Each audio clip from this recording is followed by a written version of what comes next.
Good morning. Good morning, everybody. It's me again, Bill, the company's expert.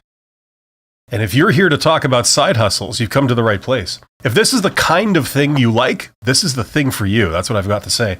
Welcome to Side Hustle Ideas, where we talk about everything related to doing your own side hustle.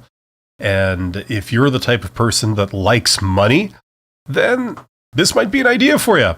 You can make extra money on the side, doing something of your own making. Very, very exciting stuff. A lot of people are really into this, and a lot of people are just sort of coming into it now.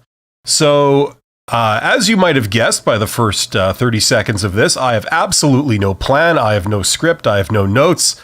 I'm just here talking off the top of my head. And if you have any questions, you should be able to ask your questions in the chat, and I will see those and I will respond and try and help you out if I can. Yes, this is a wonderful, wonderful thing. And just as we're starting off here, I'm going to plug my course because it's totally apropos. I created it for people that are looking to learn business. And how do you succeed at something? Well, you learn it. You learn the ins and outs of it. So that thing right there, the $100 MBA course, you basically learn everything that you would in a Master's of Business Administration, which is the gold standard for how to do business. So if you're thinking of being in business, the best way to succeed is to learn business. You don't have to learn every single thing you know the hard way, okay? You learn it the easy way. I highly recommend it. So check that out if you're interested, link in the description. Anyway, how much money would you like to make per week that supplements your day job if you have one? That's the big question. A lot of people are doing this. And, I thought maybe today, let's go back to the name of this live stream, Side Hustle Ideas. Let's talk about ideas of what you could do. Okay, what would be a good idea? What would be a bad idea? Let's talk about that, because I don't actually think we've talked about that directly so far. This is episode number, whatever it is. And we haven't actually mentioned that. So usually a good way to start these things is to think of what you can do already. Something you're capable of doing right now. So if somebody sent you a message and said, hey, that thing that you do, okay, that thing that you make or that thing that you do, I want to buy it, right? If somebody sent you that message, you'd be sure. And then you can immediately go and provide that thing for them, whether it's selling them a product of some kind or it's providing a service of some kind. It's something that you already can do. You have the capability of doing. If it requires any tools or equipment or anything like that, you already have it, right? So those would be good ideas, okay? That's kind of self-evident, okay? You don't have to spend any money really to start that up, and you don't have to learn anything. It's not a capability you have to develop, and it's not something that creates uncertainty as to whether you can provide it, okay? Because you can do it already. Right? That's kind of the first criteria. But beyond that, what would be a good idea to do as a side hustle? Okay. Now, obviously, there's more elements to it than that. So let's take that for granted and think of some of the other things you might need. Okay. Here's some of the other things. Now, there's many things you could do. Let's think of the world of products. Okay. You could do services, but let's for a moment just think of the world of products. What kind of product could you sell? A lot of people who are creative, they like to make stuff, okay? Whether from like an arts and crafts type side of things, or whether from a engineering and technology side of things, they can make things, okay? Now, what would be a good thing to make and go and try to sell? And what would not be a good thing to make and try and sell, okay? Well, one of the factors is going to be the demand, right? Obviously, there are certain things you could make that only a select few people would be interested in, okay? So there's those, like maybe you're a technologist or you're, someone who kind of tinkers with electronics and that kind of thing, and you could create a microcontroller or some little product, right, that a few people would be interested in, okay? That type of product, there could be only a small group of people that would be interested in, or maybe it's something that a very large group of people would be interested in, but say that type of product, okay? That's the first factor. Okay, if you create something that only has a very, very select appeal, only a very small amount of people on the planet would be interested in that, obviously that's going to limit the success you can have with it, right? So that's one thing to consider. And if you don't know the demand, okay, if this is something you can do and you'd like to do, but you honestly don't know if only 5 people in the world would be interested or 5 million people would be interested, if you don't have that information, that would be a good thing to find out, okay? How do we find out? We go online. We go to where those people might congregate, okay? So if there's groups online, communities, in whatever social networking site, maybe, you could go on Twitter and there's hashtags. You could go on Facebook and there's groups. You can go on Reddit and there's communities. Go to where those people are and see what they're saying about it. Do searches for it. Or you can put out posts and things that ask questions. You could even just ask a direct question. Say, if this was available, who would be interested? And if you get silence, that tells you one thing. If you get, 100 responses that are very enthusiastic about it, that tells you something else, right? So if you don't know that information, that would be something pretty important to find out, because it's very important in determining what's a good idea to do for a side hustle, right? Now, beyond that, beyond the demand, there are other factors too, okay? For example, certain things are an easy sell, and then certain things aren't. They're a tough sell, okay? Depending on what business you're in, what you're trying to do. Sometimes it's easy to convince people to part with their money. There's no question of trust. There's no question of, being able to, I guess it all falls under that umbrella of trust. For example, I think most people have heard this example. When Amazon started, they first did books, right? Amazon was originally a bookstore.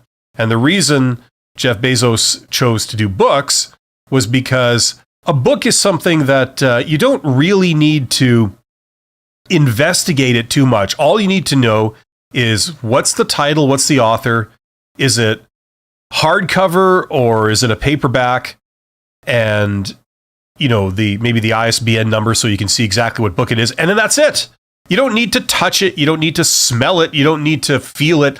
That criteria is enough for someone to say, yes, I want to buy it, right? As opposed to, say, buying, a glass ornament online. In that case, just showing a picture of it might not satisfy a lot of customers. They would want more. They'd want to see how it feels in their hands, how it looks when they hold it, etc. Right? So it's a bit of a tougher sell to convince people to buy it. Okay, I'm making up these examples off the top of my head. They're just illustrative examples to illustrate my point. Okay, so that's something that you might want to investigate. Okay, if it's a known quantity that people are used to, it's like a commodity. For example, if you're selling, just as an example, it's like a loaf of bread. Okay, people already know what bread is. They already know why they need it. They already know that they have to pay for it and approximately what price it's going to be. It's a well-established thing.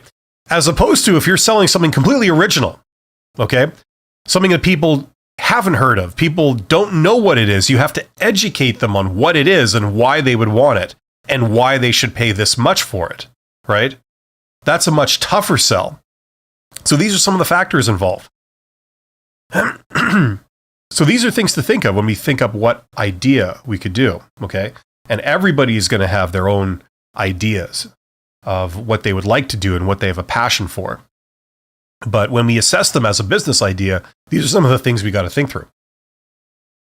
So I see we got 15 people here. Congratulations. Thank you for being here. Hopefully you're getting something out of this.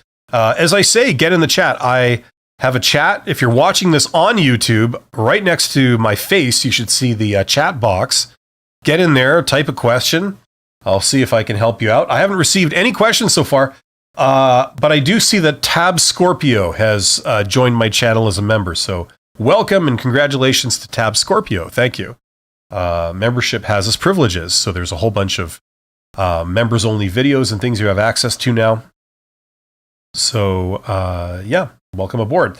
And yes, this is the advantages of not having any script or any idea before you start, and not getting much of a response from people. So I'm just going to talk off the top of my head, and it'll just have to suffice. So yeah. Oh, another factor about this when doing a side hustle is you might have heard conflicting advice from different sources on this about, in terms of money, in terms of like how much should you spend to start up your side hustle. Okay. And some people either they claim this explicitly or they give this impression, but the the illusion is that you have to spend a lot of money to start it up. Okay. And that is completely false. I would highly dissuade people from spending any real money to do this. Everything that you need to do, you can do for free. And if you're doing something, you're going to go into business doing something that you already can do, then you shouldn't have to spend money on that either. So the only real question you have to answer is, can I sell this? Can I sell this to people I don't know? Very simple question. Hey, we got people in the chat. That's awesome. So VV says, "Hi, Bill. Excited to learn new stuff." Well, thank you for being here, VV. I will try my best to help you out. And if you have any questions about specific things, feel free to send those my way so I know what people are interested in. Also, Yashu Sharma says, "Hey, Bill, thanks for the streams. I reckon you get more comments if you opened it up for people that have subscribed less than 7 days." Yeah, that's how I did it originally. And I had all kinds of problems with that. I had all kinds of hateful, spammy type things going on, and so I wanted to sort of minimize that. But it's no big deal. I do these every week, so you join 1 week, and then in a week you can participate. It shouldn't be too much of a big deal. Also, I have a ton of regular videos on my channel about entrepreneurship and starting businesses. So if someone was interested in that, you can look at those videos and see if any of those are covering topics you're interested in. Because I'm here just talking off the top of my head. Those videos are a little bit more rehearsed, right? So they're a little bit better for learning a specific thing, but you don't get the real-time interaction. Neither do you get my undoubted charm and sense of humor, which I know is very important to a lot of people. Parth says, "Good morning. How are you today?" I'm doing fine. I'm in a good mood today.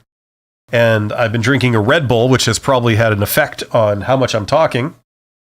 But that's okay. It's all good. And Dipro, is that how you say that? Dipro Salik says, "Selling over the internet is something I'm considering, but I'm highly apprehensive about starting." Yes, you bring up an excellent point. There's a lot of, how would you describe it? A psychological barrier to people actually starting because they fear putting themselves out there. They fear, somebody seeing their thing that they put out. They fear possibly getting a negative comment or a negative response from some people, right? I liken it to the reason why a lot of people don't start, say, a YouTube channel. It's because they're too self-conscious to film themselves and put it out so people can see it, right? And I'm not trivializing this, nor am I, making fun of it or anything, but I'm saying that's a real problem. It's a psychological barrier. And the people that succeed in sort of breaking through that and taking that first step and putting themselves out there, the vast majority of those people, once they've done that, they realize that, wow, there was nothing to be afraid of in the first place. This is actually not that bad. Especially in this day and age, you can even largely insulate yourself from haters and people that would say bad things, so you don't even have to deal with, hardly any of that, right? So you realize that it's an illusion. There really is no real barrier. The only barrier exists inside your mind for the most part, As long as you're reasonably intelligent about it. You're not broadcasting your home address or your personal confidential information, things like that. I mean, as long as you use some common sense, right, about really basic things, it's really not that much of a barrier. And the great thing about this type of stuff is you're learning by doing, okay?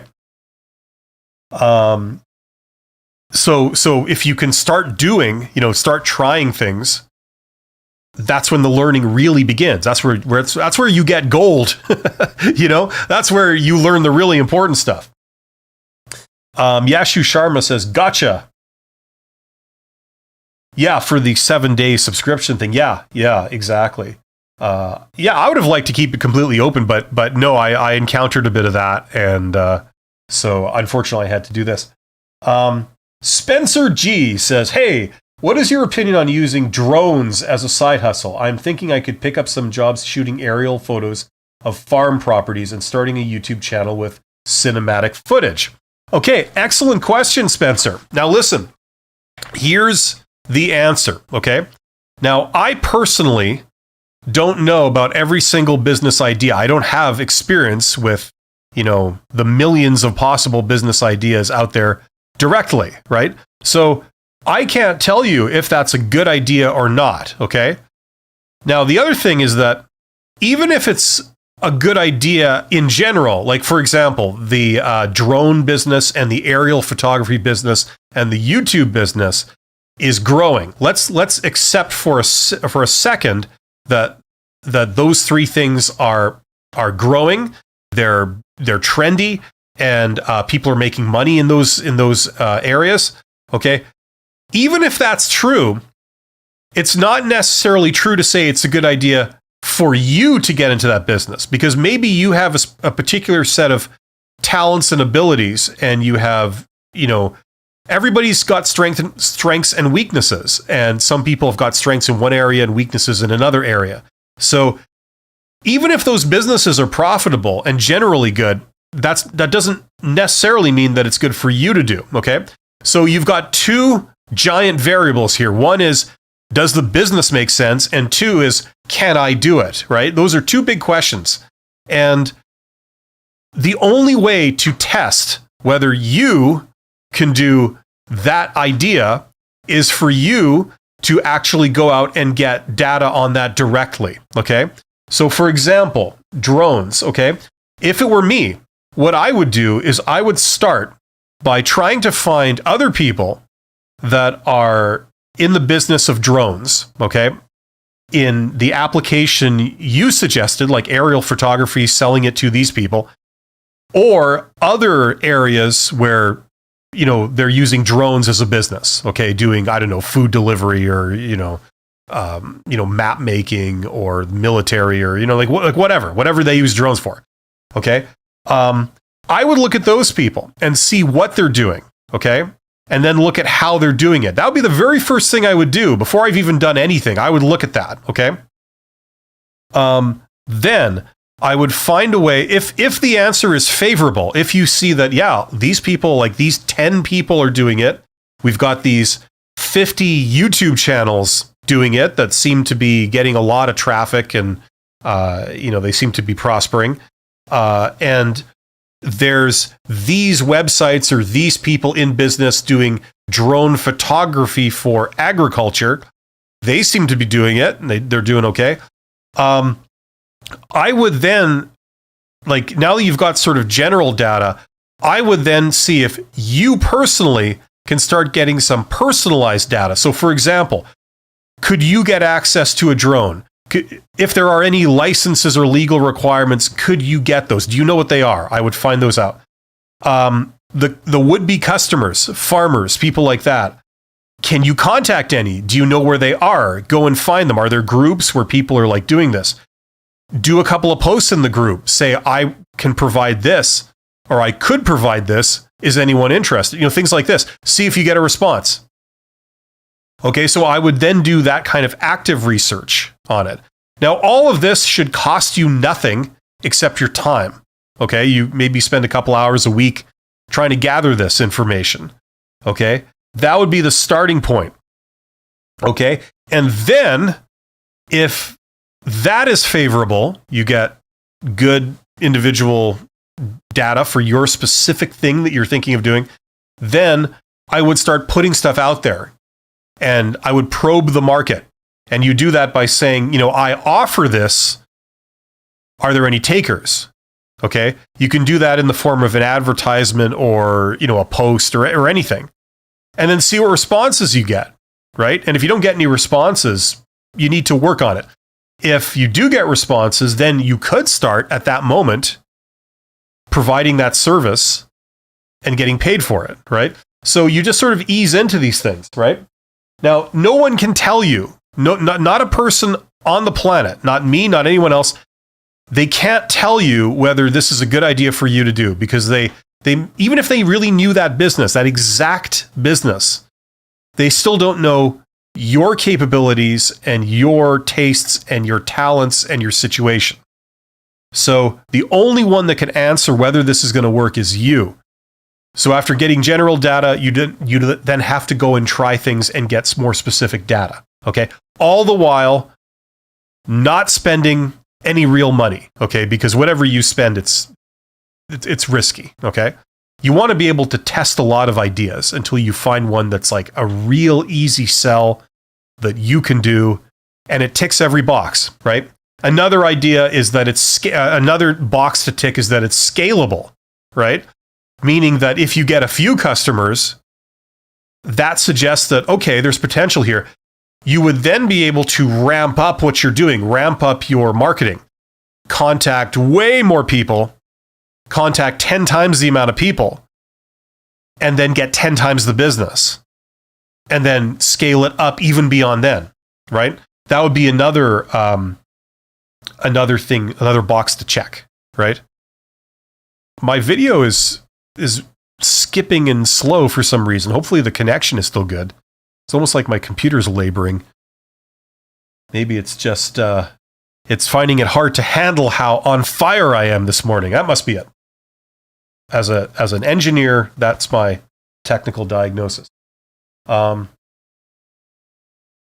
yeah, I think that's a great question. Also, that earlier question from Dipro Salik, if I'm saying that right, and let's face it, I'm usually not, just playing the odds, so I apologize.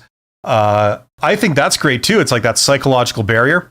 You see, something interesting about this stuff is that if you've gone through school, okay, you've got some kind of education, from when you were little all the way till you were 18, and then maybe post-secondary education, right? And then you got a job at an organization. You're not in business for yourself. You're working as an employee, okay? That entire life, okay, school and your world of employment, the entire time you've been in this world where you've been sort of, in a way, inside the system.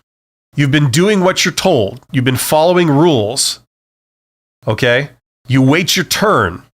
You ask for something and then you're given permission, right? That's the world you've lived in your whole life. When you start doing something like this, okay, a side hustle or any sort of business venture on your own, you are stepping away from that world into an entirely different world. You're stepping into a world where you don't ask for permission, you don't wait your turn, you're not told what to do. Okay? You are the decision maker. If something's going to happen, you have to decide to make it happen, and then you have to go out and make it happen. Okay? Now, this sounds a lot like this motivational type speaking, which I don't do. What I mean is that you do this in a way where you don't risk any money, really. All you're risking is your time being wasted, or maybe you risk possibly making a fool of yourself. Okay? Maybe you risk that, right? Maybe you also risk a feeling of failure. I tried something and it didn't work. I've always wanted to do this. I tried to do it and I didn't get anywhere. And so, you may do some soul searching on that or whatever, but that's how everybody has to start. Usually when you go for something great, your first attempt fails, or it partially fails in some way. But you have to risk that. You also have to have the initiative to say, I'm going to try this, you know? So Dipro made an excellent point about like, you know, I'm apprehensive about starting. And you are not alone. Everybody feels that. I felt that many, many, many years ago. Because nobody's giving you permission to do this. Nobody's telling you, now you have to do this. If this was an assignment for school or something, you would have less of a problem doing it. Because the fact that they're telling you to do it, you think, oh, this is a thing. This is a normal thing that people do. I've been asked to do it. I have to do it to get marks. So it must be okay, right? But nobody's giving you permission to do this. You're sort of deciding on your own. And a lot of people are very nervous about that because they're not used to being in that world, okay? All I can say is that once you get into that world, okay, if that appeals to you, once you step into that world, it is so liberating. You don't have to live by anybody else's rules.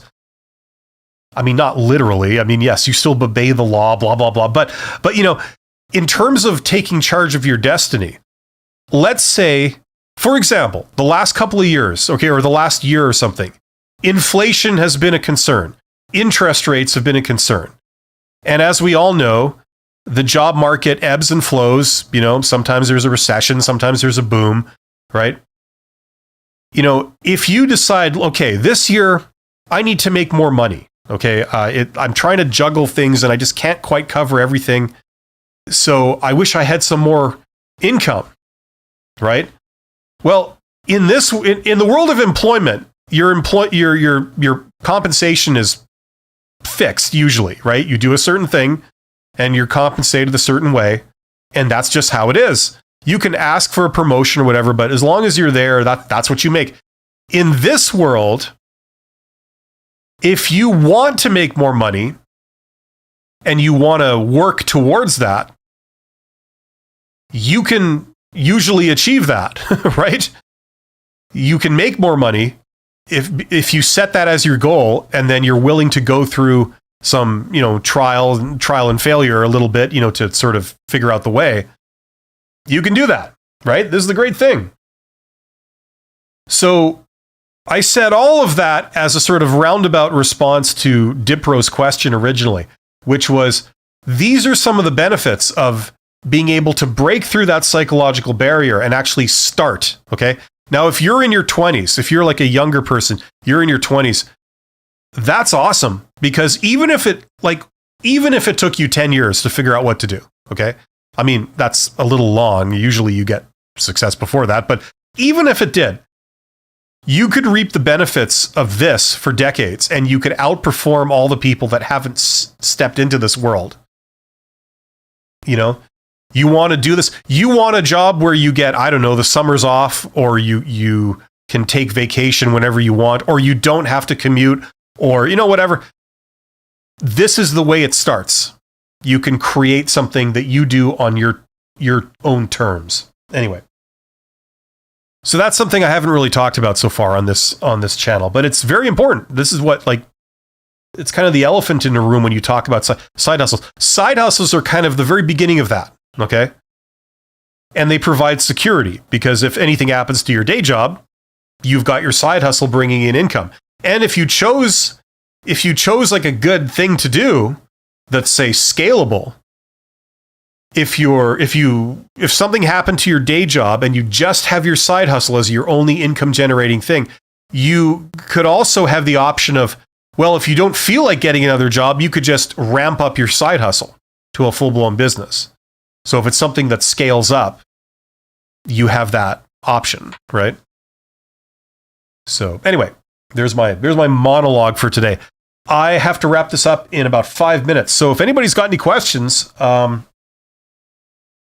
go. Oh, Wilson Anthony, or is it Anthony Wilson? Has joined as a member. Congratulations, Mr. Wilson Anthony. Thank you for your show of support, and I hope you enjoy the members-only videos and everything else. Wilson says, good to be connected with you all. And then says a question mark. Oh, Deep Dipro says, don't worry about the pronunciation. I think Dipro was talking to me on that one because I said I mispronounced his name. Or his or her name, actually. I'm not sure. But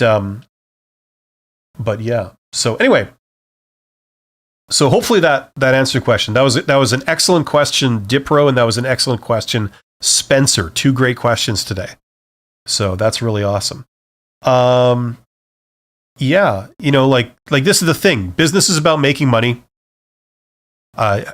You could do an artistic endeavor, you could do a hobby, whatever. But the moment you try and make money with it, you're in the world of business. And the best way to succeed is to know business. So once again, I'm going to plug my course right there, the $100 MBA. If you want to learn business, if you want to learn how all this stuff works, check that out. Because I created it for people who want to get the knowledge, but they don't need the full-blown school experience. You read the books by yourself at your own convenience, on your own schedule. You only read you study up on the subjects you're interested. If you don't want to just cover everything, you only care about a specific piece, like say you want to learn finance or say you want to learn marketing, you can do that. There's no tests, there's no evaluations, there's no schedule. It's purely self-study. So if that appeals to you, check that out. Wilson says, business is marketing and innovation personal view. Yeah, I mean, it includes those things, certainly. There are other parts to it. There's like economics, there's operations, there's finance, there's accounting, there's human resources and organizational theory. There's all kinds of other parts to it, right? But depending what your personal goals are, you may not need all of that. Like I think it's good to get a sort of overview of everything, but you may be specifically interested in one aspect of it. And if you were talking about side hustles, the number one thing that is probably the most useful to know to make it a success is marketing, right? Especially if you choose something that you can already do or provide, right? You got that covered. Now you just have to sell it. Now, how do you sell it? Well, that's marketing, right? In a nutshell, that's basically what it is. It's the scientific study of groups of customers or potential customers, who they are, where they are, how they think, how to communicate with them, how to reach them, what to say to them, to convince them to do business with you. Like all of that, that's marketing. So of all the areas of business, if you had to pick one that would be the most helpful for learning to do a side hustle or any independent business, it would be marketing. Joey T says, what about time management? You mean like managing your own time? Yeah, that's not really a separate area of business. That's just sort of personal organizational skills. Now, if you were to study something like operations, they talk about time management at like an advanced level.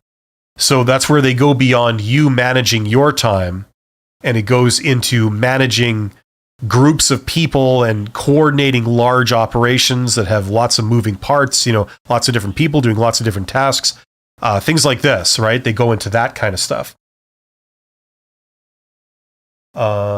Wilson says, and if there's one thing I had to say to the world, that would be it. Says, arresting human intelligence long enough to get money is marketing to me, personal view. Okay. Well, I mean, look, there's a lot of slimy people in the world. There's a lot of underhanded people, but I mean, there's nothing underhanded about marketing. It's not about necessarily arresting human intelligence. It's about finding who would be interested in your product. Very early in this live stream, I used the example just off the top of my head of someone who's into engineering and technology, specifically computer engineering or electronics engineering, creating a product that's some kind of microcontroller, like maybe a little printed circuit board. And what it does is it allows you to plug this device into that device. You couldn't do that normally, but using this little adapter, you can now plug, you can plug your I don't know, your old floppy disk drive into your brand new laptop from 2023. I don't know. Okay. Now, marketing is basically going to help you with, okay, who would be interested in that product? What types of people would want to buy that? How do I find those people? Okay. How do I figure out what they care about? Okay. So if I'm going to build a product for them that does that job, what features would they need? What size would it have to be? What are the characteristics of it? What are the things that they care about? Okay. And then what would I have to say to them to communicate this? And how would I have to say it for them to have the reaction that like, oh, that's exactly what I need and I should buy that. Right? So it's not about fooling people. It's not about anything sort of unethical. It's a legitimate area of study. It's very important.